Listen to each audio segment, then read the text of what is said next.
ভারতবর্ষ এবং দেশ বিদেশের বিভিন্ন জায়গায় ঘোরার ভিডিও আমি এই চ্যানেলে আপলোড করি।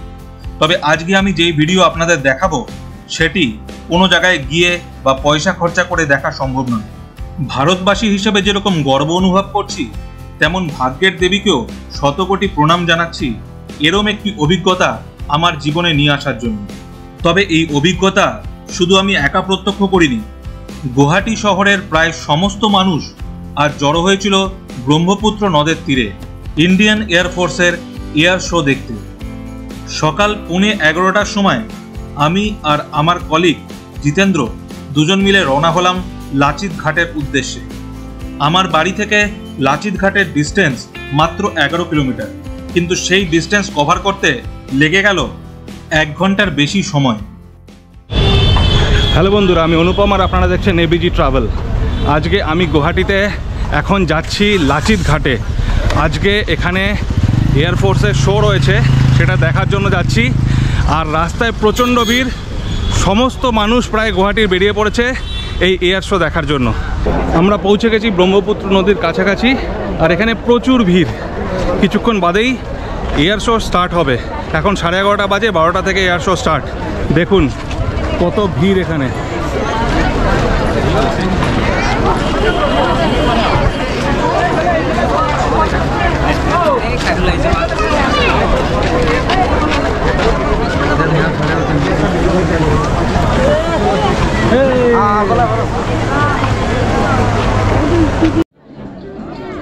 আজকে এই প্রোগ্রামটার জন্য আমাদের প্রতিরক্ষা মন্ত্রী রাজনাথ সিং উনি এসছেন এখানে, আর কিছুক্ষণের মধ্যেই শো স্টার্ট হবে।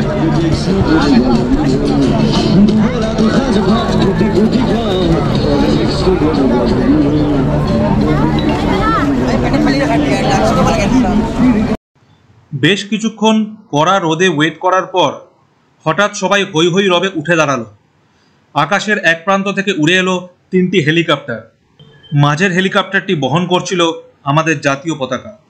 শুরু হয়ে গেল বহু প্রতীক্ষিত এয়ার শো।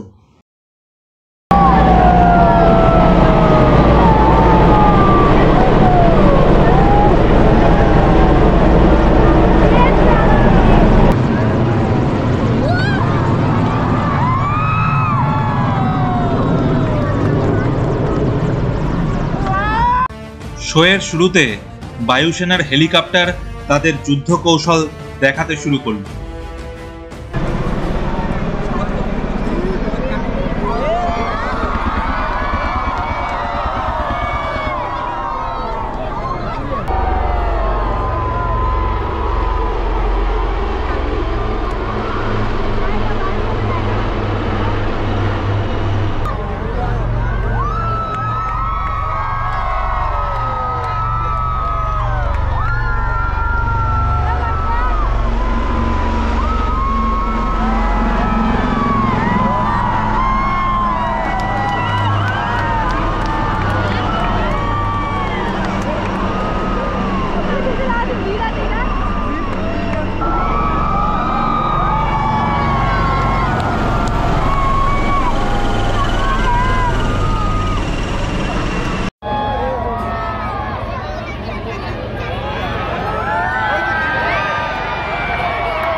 এরপর একে একে আকাশে দেখা মিলল বায়ুসেনার দুরন্ত সব ফাইটার প্লেনের।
শোয়ের শেষে ভারতীয় বায়ুসেনার জওয়ানরা দেশবাসীর প্রতি ভালোবাসা জ্ঞাপন করার জন্য বানিয়ে দিল একটি লাভ সাইন।